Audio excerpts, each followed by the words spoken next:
हाय friends, मैं हूं Manav. Welcome to movie शूवी। करते हैं आपस में पॉजिटिव सर। नमस्कार। बहुत सारी मूवीज के बारे में बात करेंगे और इसको मैं सेगमेंट में बांट दूंगा। पहले मैं कोशिश ये करूंगा कि जाट या फिर गुड बैड अगली टाइप की कैसी टाइप की पिक्चरें जो पहले से रिलीज हो चुकी हैं, पहले हम उनके बारे में बात करेंगे। फिर हम रीजनल पिक्चर्स जो हैं, जो कि पैन इंडिया भी कह सकते हैं, वो उसके बारे में बात करेंगे, जैसे कि रेट्रो हिट 3 वगैरह, गुरु नानक, ये सब के बारे में बात करेंगे। और फिर जो रेड वगैरह जो रिलीज हुआ या भूतनी रिलीज हुआ, उसके बारे में भी बात करेंगे। ठीक है, तो पहले हम बात कर लेते हैं गुड बैड अगली का। गुड बैड अगली का डे 24 है और कल इसने 25 लाख किया था, आज भी 25 लाख किया है। टोटल हो जाता है 153.25 plus 0.25, 153.5 crore rupees. World wide total जो है वो 246.50 करोड़ हो जाता है। जाट का डे 24 है और इसको स्टिफ कंपटीशन फेस करना पड़ रहा है, क्योंकि हॉलीवुड की तेलुगु पिक्चरें, हिंदी पिक्चरें भी काफी रिलीज हो गई हैं। डे 24 है, 24th डे तक भी जाना बहुत अच्छी बात होती है। तो डे 24 के अंदर आज ड्रॉप आता, क्योंकि बाकी पिक्चर बहुत ज्यादा चल रही हैं, लेकिन ड्रॉप नहीं आया। कल 25 लाख किया था, आज भी 25 लाख किया। टोटल हो जाता है 91 करोड़ रुपीज और 91.25 करोड़ रुपीज। और जो टोटल इसका वर्ल्ड वाइड है, दैट इज 120.75 करोड़ रुपीज। अच्छा कलेक्शन है। बहुत से लोगों ने पूछा कि भाई ये अब हिट है, सुपर हिट है, क्या है? ये जस्ट अबाउट जैसे कहते हैं ना, बिलो एवरेज, एवरेज वाले जोन के अंदर है। जैसे कि मैंने आपको बताया था कि 85 करोड़ रुपीज के ऊपर तो इसका ब्रेक इवन था।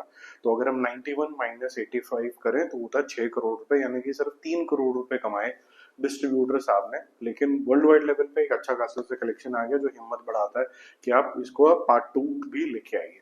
केसरी चैप्टर 2 वन तो बहुत कमाल का था, उसने 200 करोड़ करे थे। क्या ये 200 करेगा कि नहीं करेगा? ये उतनी बड़ी हिट नहीं होगी जैसे वन थी, लेकिन ये ठीक ठाक सी स्टेबल है। इसको 100 करोड़ रुपीज नेट इंडिया के अंदर करना है, ताकि ये नो प्रॉफिट नो लॉस के जोन के अंदर आ जाए और बोल सके कि हाँ भाई ये एक सेमी हिट टाइप के जोन के अंदर चली जाए।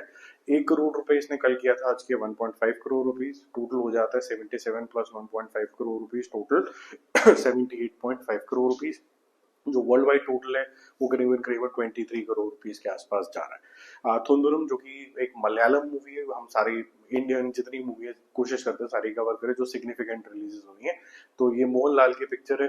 काफी सारे लोग चढ़ जाते हैं कि मोहनलाल साहब को रिस्पेक्ट देनी चाहिए। बिल्कुल रिस्पेक्ट है, और by the same time respect Ajay Devgan के लिए भी है, जिन्होंने बहुत बड़ी हिट दी है रेड 2। उसके बारे में बात करेंगे, ठीक है। तो कंपैरिजन नहीं होते हैं, ये बेसिकली रिस्पेक्ट देने का तरीका होता है कि देखो मोहनलाल जैसा काम कर रहे हैं, जैसा मतलब he is above everybody else, और उसके पश्चनों पे काम कर रहे हैं। अब ये छोटी मोटी बात होती है, कई बार लोगों को समझ में नहीं आती, बट दैट्स ओके, आगे बढ़ते हैं। कल 5 करोड़ किया था, आज डे 9 है और 6 करोड़ रुपीज का बिजनेस करेगी। तो ये 57-58 करोड़ रुपीज पे एंड करेगी। और 57 कल किया था, सॉरी, आज 6 करोड़ रुपए और ऐड करके 63 करोड़ रुपीज पे एंड करेगी। और जो इसका वर्ल्ड वाइड जो टोटल होगा वो करीबन करीबन 142 करोड़ रुपीज के आसपास होगा। तो काफी अच्छा कलेक्शन इसका आया है। ये सुपर हिट पिक्चर है, ठीक है। ब्लॉकबस्टर है कि नहीं, उसके बारे में हम कल बात करेंगे। अब चलते हैं थोड़ी सी अलग नगरी के ऊपर। जैसे हमने मलयालम कवर कर लिया, हॉलीवुड भी कवर करते हैं। तो हॉलीवुड के अंदर थंडर बोल्ट्स नाम की पिक्चर आई है, जिसका डे 3 है। और डे 3 के अंदर 2.5 करोड़ रुपए करेगा। कल तक का टोटल 5.5 था, तो टोटल हो जाता है India total 8 crore rupees net. मतलब कि ये चमकी नहीं है पिक्चर। ये जो फ्लॉप्स का सिलसिला चल रहा है मार्वल का, ये कंटिन्यूड ही रहेगा मेरे ख्याल से, ठीक है। 2.5 करोड़ रुपए काफी कम होता है। रेट्रो के बारे में बात करते हैं, डे 3। जो लोग भी इसको देखने के लिए जा रहे हैं वो अपने स्टार को ही देखने के लिए जा रहे हैं। अदरवाइज ये मूवी की काफी धज्जी उड़ाई है लेफ्ट राइट एंड सेंटर लोगों ने, क्योंकि ज्यादा आर्टिस्टिक हो गई है, ठीक है। कहीं का कुछ भी कुछ होता है और सेकंड हाफ में तो पता नहीं क्या ही हो रहा था। डे 3 जो है इसका, वो करीबन करीबन है 7 करोड़ रुपीज। कल 6 करोड़ किया था। जैसे मैंने बोला, देखने जा रहे हैं सिर्फ अपने स्टार सूर्या को। तो कल का जो टोटल था वो 27 प्लस 7 34 करोड़ हो जाता है। और कल तक 44 करोड़ ऑलरेडी ये वर्ल्ड वाइड कर चुका था, जो कि 56-57 करोड़ रुपीज तक पहुंच गया होगा। 60 भी टच कर सकता है, क्योंकि सूर्या की फैन फॉलोइंग इंटरनेशनली काफी ज्यादा है। लेकिन अब आने वाला जो समय होगा, मंडे वाला, संडे के बाद, ये अच्छा खासा सा ड्रॉप दिखेगी। टूरिस्ट फैमिली भी ज्यादा चमकी नहीं है। डे 3 का जो कलेक्शन है 2 करोड़ रुपए, कुल मिला के 5.5 करोड़ रुपए की टोटल अर्निंग है, ठीक है। अब चलते हैं तेलुगु मूवी के ऊपर। तेलुगु मूवी है हिट 3। इंटरेस्टिंग मूवी है और मेरे ख्याल से हिंदी बेल्ट के अंदर भी रुझान आना चाहिए था, जो कि टोटल मिला के अभी तक सिर्फ 75 लाख रुपए ये कर पाया है। 1 करोड़ रुपए का बेंचमार्क अभी तक इसने नहीं क्रॉस किया। पर तेलुगु मार्केट में तो इसने कंप्लीट हिट, तबाही आग, जैसे भी आप इसको डिफाइन करना चाहें, जिस भी एडजेक्टिव से करना चाहें आप कर सकते हैं। डे 3 का जो कलेक्शन है वो 12 करोड़ रुपए के आसपास होगा। कल इसने 11 करोड़ रुपए करके 31.5 करोड़ किए थे, आज ये 44 करोड़ रुपीज तक इसका मामला पहुंचते हुए नजर आ रहा है। बहुत ही अच्छा। और 54 करोड़ ये कल ही पहुंच गया था वर्ल्ड वाइड लेवल पे। तो ये लगभग लगभग आप ये समझ लीजिए कि 70 करोड़ रुपीज वर्ल्ड वाइड में पहुंच जाएगा, यानी फर्स्ट वीकेंड में ये 90s में पहुंच जाएगा। तो ये हिट है। जो इसका टीज दिया गया है हिट 4 का, वो भी बड़ा इंटरेस्टिंग है। कार्तिक के साथ तो लोगों को ये पसंद आ रही है, लोग काफी मात्रा में लोग जा रहे हैं। 34% पे ऑक्यूपेंसी थी जो 66% तक गई, और आज ये 35 पे ओपन हुई और लगभग लगभग ये 70% तक जाएगी। तो इंक्रीज आएगा।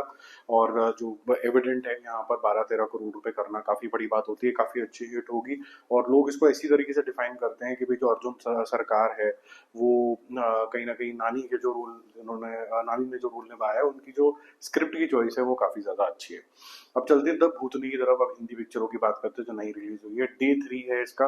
ये सिर्फ 75 लाख रुपए करेगा। लोगों ने इसकी काफी धज्जी उड़ाई है, और राइटफुली उड़ाई है। मैं तो बोलूंगा कि ये काफी ओवर द टॉप, बहुत ही ज्यादा अजीब पिक्चर है ये। तो मेरे ख्याल से ऐसी मूवीज को अगर हम इंकरेज भी करेंगे तो फिर इनोवेशन नहीं आ पाएगी। ऑल ओवर द प्लेस है, मतलब कुछ सोचा नहीं, दिमाग नहीं लगाया, कोई डायरेक्शन नहीं, कोई स्क्रीन प्ले नहीं, कोई एक्टिंग नहीं, बस चल ही गया है। 2 करोड़ रुपए टोटल करेगा एंड ऑफ डे 3, और कल परसों से उसके बाद ये थिएटर से भी उतर जाएगी।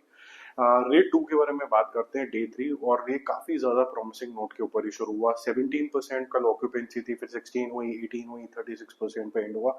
आज ये 12 पे ओपन हुआ। आफ्टरनून 16 की जगह 27% हुए, और जो इवनिंग शोज हैं वो 18 की जगह 33% पे चल रहे हैं। तो अब शाम के जो शोज हैं उसमें डबल डबल का इंक्रीमेंट आ रहा है। तो ऐसा लग रहा है कि कल का जो 11.5 करोड़ रुपए इसने किया था, जिससे 33 करोड़ रुपीज पे पहुंच गया था, और 45 करोड़ रुपीज ने वर्ल्ड वाइड करे थे, आज ये 19-20 करोड़ रुपए लगभग लगभग कर लेगा। तो 52 करोड़ रुपीज नेट इंडिया के अंदर, और वर्ल्ड वाइड जो टोटल होगा वो लगभग लगभग आप समझ लीजिए कि 75 के आसपास हवर करेगा, 72 के आसपास। तो काफी बड़ी कलेक्शन है ये। और जो लोग भी इसके ऊपर तोहमत लगा रहे थे कि एंगेजिंग पिक्चर नहीं है, मजा नहीं आया, ये नहीं आया, वो सिर्फ वो चंगू मंगू समोसा क्रिटिक्स ही थे, जिनको टी सीरीज ने बोला कि जी हमें आपकी जरूरत नहीं है, हमें आपको कोई प्रीमियर नहीं दिखाना है, प्रीमियर नहीं दिखाना जो इनिशियली होता है ना प्रेस के लिए, वो नहीं कराना। उससे वो चिढ़ गए, और जितने भी लोगों ने उसका फिर जाके जवाबदारी करी, रिव्यू दी, उसमें ये बोला ये तो बहुत ही सुस्त फिल्म है, ये तो नेक्स्ट लेवल की सिकंदर है। उस तरीके की बातें ये करने लग गए। लेकिन जनता को ये बहुत ज्यादा पसंद आ रही है। ऑक्यूपेंसी लेवल भी बहुत शानदार है। स्टारडम और अजय देवगन वो भी बरकरार है, वो भी बहुत अच्छे तरीके से ये दिखाता है आपको कि अगर थोड़ी सी भी सही मूवी आती है तो लोग कैसे टूट टूट के जाके अजय देवगन को देखते हैं। और मुझे कहीं से भी लैक ऑफ एनर्जी और ये सब चीजें नहीं दिखी। इस रोल के लिए इसी तरीके की एनर्जी चाहिए थी, थोड़ी और बेटर होती तो अच्छी बात थी। लेकिन शानदार रिजल्ट है इसके। क्या ये पिक्चर हिट सुपर हिट होगी कि नहीं होगी उसके बारे में हम कल बात करेंगे, ठीक है। बाकी जल्दी मिलते हैं रिव्यूज और अपडेट्स के साथ। Stay connected, bye bye.